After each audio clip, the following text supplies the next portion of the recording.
Okay, I'm here at Van Hunks in Sarasota. I heard it through the grapevine that there's a great story behind this store and Ty here, Ty Van Hunk. So I'm really excited. It looks like they're very busy, so I hope he has time to talk to me. All right, let's go see what we can find out.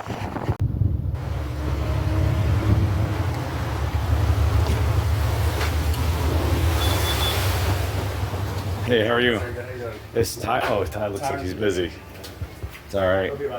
Okay, I'm gonna take a look around your store. I'm Matt from Bait Shark. And what's it? Bailey. Bailey, nice to meet you. All right, I'm videoing stuff. I'm gonna put you guys on my channel, my very small channel. I want to show. If you want, could you show me some of the kayaks and show me some stuff? So our kayaks right now range from 9'8" all the way up to 13 foot. So we have 10 models within that. Okay. 13 foot. Okay. Pedal drives, that's our 9'8". The pike here can take you to the fin drive or the prop drive. You know, we have the swivel seats that you can add on. The accessory tracks throughout the whole kayak. You want to add products from like Yak Attack. Okay. Also have a tandem and stocking here as well. 14 foot. And we sell this one with the fin drive. So this one comes with the fin drive. 35 inches wide, so also very stable. You get the rudder steering on the back here. Nice, comfortable aluminum frame seats. That's cool. That awning for the shade is very cool. Yeah, this I haven't seen that before. Yeah, it's universal. Okay. So it just fits in the rod holders behind the back seat. Oh, okay. So we have the ones for the tandems. We also have for the singles as well. The singles work the exact same, just a little bit shorter on the top. Right. Okay. So those can really fit on any of the kayaks. It's an accessory you can add on. And then over here we have some more kind of bigger style kayaks, some 12 and 13 footers.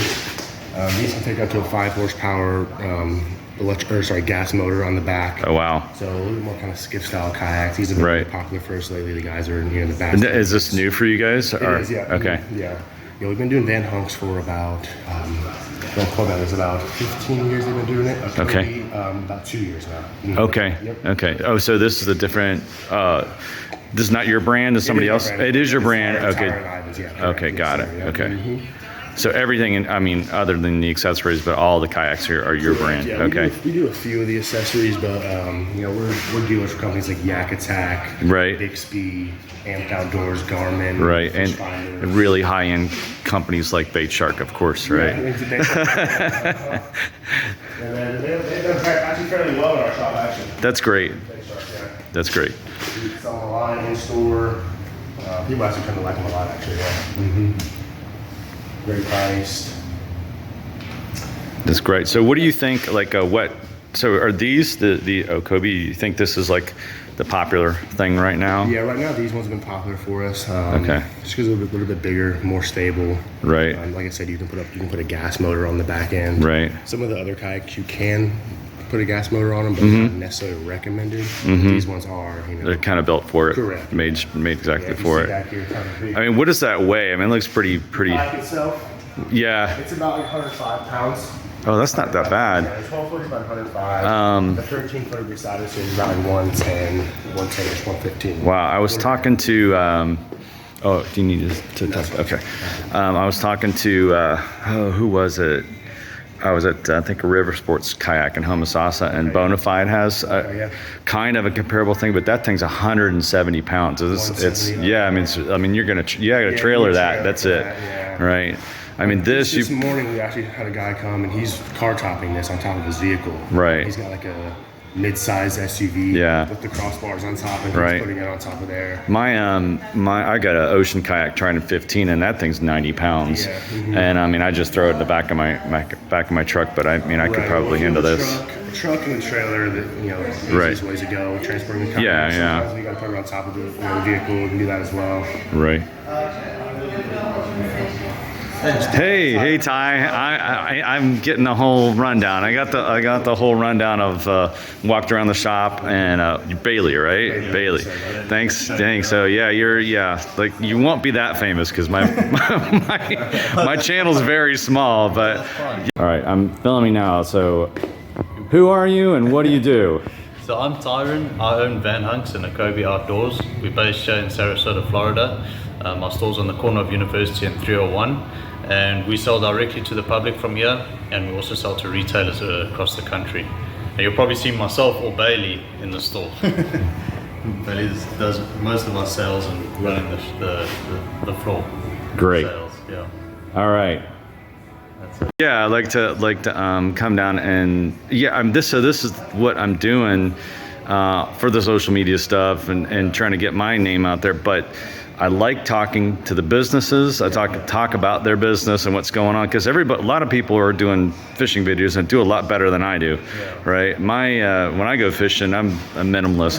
It's a paddle, a kayak, a bait bucket, and the rod, and that's it, you know. So, but I'm thinking. I was just talking to Bailey about this Kobe because.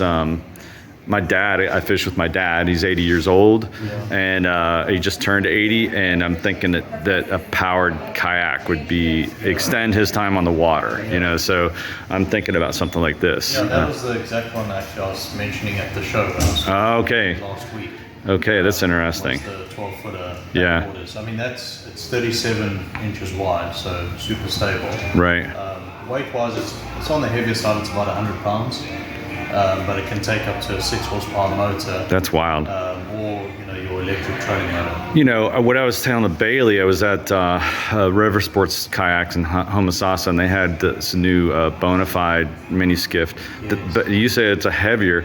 The Bonafide is like 170 pounds. Yeah. Right. That's trailer only. You're not lifting that thing up. You put batteries or a little gas tank and things like that. Right. I mean, so 100 pounds for just the kayak. I think for a kayak this size is really great. It's economical as far as the weight. Yeah, exactly. You can still throw it in the truck bed. And a customer, in fact, that collected this morning, he car-topped it. He put it on the top. That's what Bailey was saying. Yeah. So I mean, it's still manageable in that sense. And then what's really nice about it is you still have the fin drive option. Right. Whereas a lot of the skiffs don't have that option. Right. There's similar skiffs to this 13-foot that are out there that don't have the fin drive option. Right. Whereas this comes standard with a fin drive, but you can put a propeller drive in there too. Okay. And then you have both. You've got the motor and the drive that you can use, simultaneously, or take the drive out. There's a plug that plugs a hole. And you've got a nice flat standing area. Right. Swivel seat. I don't know if Bailey mentioned that. Yeah, he mentioned the swivel seat. That goes in there. I don't know. I mean, I've been around. Well, maybe I'm not paying attention, but I have not seen a swivel seat before. I don't think I've seen. We've had a lot of requests for them over the years, and we've made them fit pretty much all of our kayaks. So, and that's your brand. That's your seat. You guys are making that. Correct. Yeah. Okay. So we've made it fit all the kayaks across the board.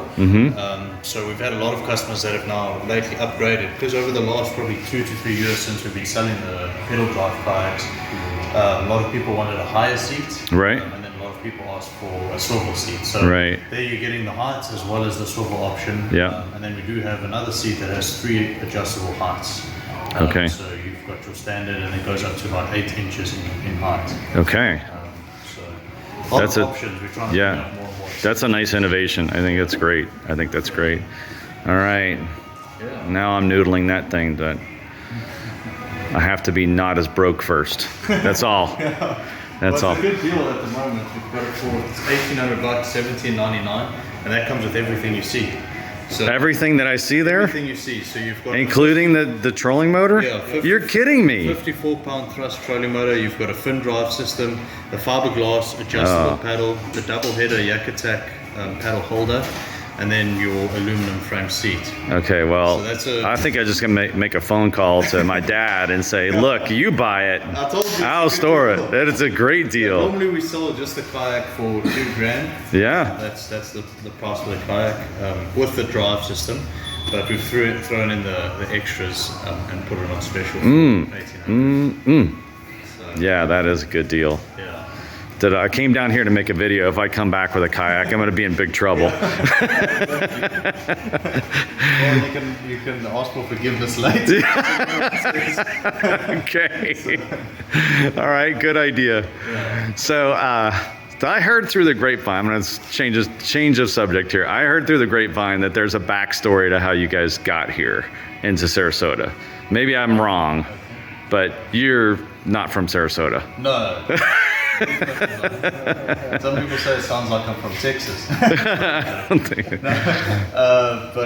No, from South Africa originally. Okay. And then moved to Sarasota 10 years ago. Or end of this year will be 10 years. Okay. Bailey said you've been doing this for 15 years. So you were making these in South Africa? In South Africa originally. Okay. And then when I moved over here, I brought the brand over here. So that was, I moved here 10 years ago, and then we got going with the brand probably looking on 8 years okay. now in the US. Okay. Yeah, so we were at the location a little bit down the road, and then we moved in here about 7 years ago. All right. And these are made here? We're manufacturing all over, so okay. Obviously we've got the two brands, yep. But we distribute from here. So okay. basically this is where we house all the products, and then we distribute to our retailers from here. Okay, so they're made all over the place, or they're made? We make manufacture in South Africa, we manufacture in China, and we're looking at some manufacturing here locally. In the okay. yeah. Okay, interesting. All right. So you still have your manufacturing in South Africa? Yes. Okay. Yeah, yes. Okay. Depends on the products. All right. Different products made in different countries. Right. Okay. Yeah. Great. All right. So now how did you come to be in the U.S.? I mean, what was the decision to come here? My aunt I'm digging in now, aren't I? My aunt and uncle lived here, so they left South Africa probably going on 30 years now. Okay. And they moved to the UK, and then they moved to New Jersey. They weren't liking New Jersey, and they wanted to move back to South Africa, and then they found Sarasota. They moved here, and then we came out and visited a couple of times, and we wanted to move out of South Africa to the US. We probably would have moved wherever they were, but Sarasota was, very similar to South Africa in some ways, and then obviously, it's such a nice place. It is. It's a great place. Yeah. So for business opportunity, for safety reasons, a lot of different variables, but all right. Mainly to be more successful in business and have the opportunity, America offers that. So okay, great. That's why we moved out here. And then we moved to Sarasota because we had family here. That's great. Yeah, so great. That's how we chose Sarasota specifically. Fantastic. Yeah. All right, we're the video's rolling again. I told Ty, I was like, I thought I was going to hear some more about South Africa and how you came to be here. Yeah. All right, so fill in the details for me. Yeah, so well, not to scare anyone from South Africa. South Africa is a beautiful place to visit, and tourism-wise, and I always recommend people going there. But I mentioned safety was one of the reasons why I moved. So when I was 11 years old, my family and I got tied up twice within 6 months in a home invasion robbery. So the first time it was myself, my mom, and my sister and my dad. And my mom and dad got tied up. Luckily, they left us alone in the bedroom. They're there for a couple of hours. I woke up to my mom screaming, came and untied her and my dad in the bedroom, and they stole our car and a whole lot of other things. And then 6 months later, we were living with my grandparents in their house. So it was my aunt, my grandpa, and my gran, and then the four of us again. And same thing happened. They tied all 8 of us up, or 7 of us up on the floor and at gunpoint. I was 11, had a gun to my head at that age. And they were there probably for about 2 hours, just stealing everything, TVs, radios, whatever you could get their hands on. They stole it, packed it in the car, and left. So that happened twice in 6 months when I was 11. And then we moved to a safer place in South Africa. And at that stage we wanted to move here, and then it just took a long time getting here, and then eventually we made the move and moved here. Mm-hmm. So there was a few years later when I was about 18, I was in my apartment when I was studying, which was above a mall, and I witnessed a big shootout there where there's people just getting shot downstairs in the mall. They were stealing, it was a cash in house transit, so they were stealing cash that was being delivered to a bank. So I witnessed that as well, and it was after that where my dad said, "We've got to get out of here." So it has its downfalls, unfortunately, South Africa. But you'll probably only experience those kind of things if you're living there. Yeah. So going there as a tourist, you're not going to be, you're going to be doing touristy things and Right. staying in the touristy areas. But residential areas is, in Johannesburg, that's where I was. It's not safe. So, Okay. Yeah. So that's basically what happened to us. So that's the main. Thanks. Yeah. Thanks for sharing that with us. When we were kind of rolling and talking about kayaks, and I was baiting you a little bit, and I was like, I wonder how far he'll go into this, but I didn't want to pry. But thank you for sharing that with us. That's fascinating, and I'm happy that you're here. Yeah, and that's happening all the time there. That's not something that happens. I mean, my dad's friend 2 weeks ago got shot in a robbery there. Wow. So it's not something that's uncommon. It happens a lot. So, Wow. Yeah. Wow. I'm happy I'm here. Yeah. Yeah. That's much better. Yeah. It's safe here. There's a lot of opportunity. So that's why we're here. Great. Yeah. That's great. Yeah. All right. Well, I think I've got the story here. I'm gonna get myself in trouble with this kayak. I think I have to call my dad on the way home. And then the other two colors, you can see them standing up against. Okay, but this is the special one, right? This one's on special with for. Those are the same ones. Just Okay. different colors. Okay. Those ones are also the same deal. Okay. Yeah. Oh, 3 same different color deal. options. Oh, you're making this worse for me. Yeah, they've all been super popular colors. Yeah. We did the bright yellow because over the years a lot of people wanted something that was seen Yeah. in the water. Yeah. And then the green and the blue. The greens, for fishermen, a lot of people like the green. But the blue is also nice. It's not a bright blue, so it's nice for Yeah. When I was choosing the color for this, so the 3D printed ones were dark blue. Okay. But when I was choosing that color, there was it was kind of like is it this green or is it that green? But we were looking for that bright, standout. Yeah. We wanted to catch your eye. Yeah. And then I've had people ask me about different colors, but I'm so small, I can't afford to do that yet. It costs money to change color, so it's going to be green for the foreseeable future. Yeah, but it's a good color. Yeah. Like you said, it's still bright, and it blends in with all the different kayaks. When you start looking at accessories, like we do stabilizers, Right. and we try and match the stabilizer to the colors of the kayaks. But when we initially started, we did the same thing. We did like a solid blue. What else we had? We had a few solid colors, but it was tough to sell them with certain kayaks because the blue didn't match the purple. Right. This didn't match that. Right. So it's difficult when it comes to colors. It's always a thing. Yeah, it's difficult to get inside the customer's head, and people want what they want, and you're like, well, this is what I can do. So so then you're trying to pick a color that's like, I guess this won't hurt anything. That was Too many options are there. right. Okay. With the kayaks, we try and stick to like 3 color options. Okay. Per model. Okay. And how many models do you guys have total? Now we're probably pushing on about 11 or 12 models. Wow. Yeah. Okay. Yeah. So, And the tooling for each model, probably costs what, $20,000, right? yeah, it's even upwards of More, that. more than that. Yeah. That's if you do US made molds, which that's what we're planning on doing, you're looking more than double that. Right. So, Right. I even had to. My product's made here in Bradenton, but I had to purchase my tooling in China as well.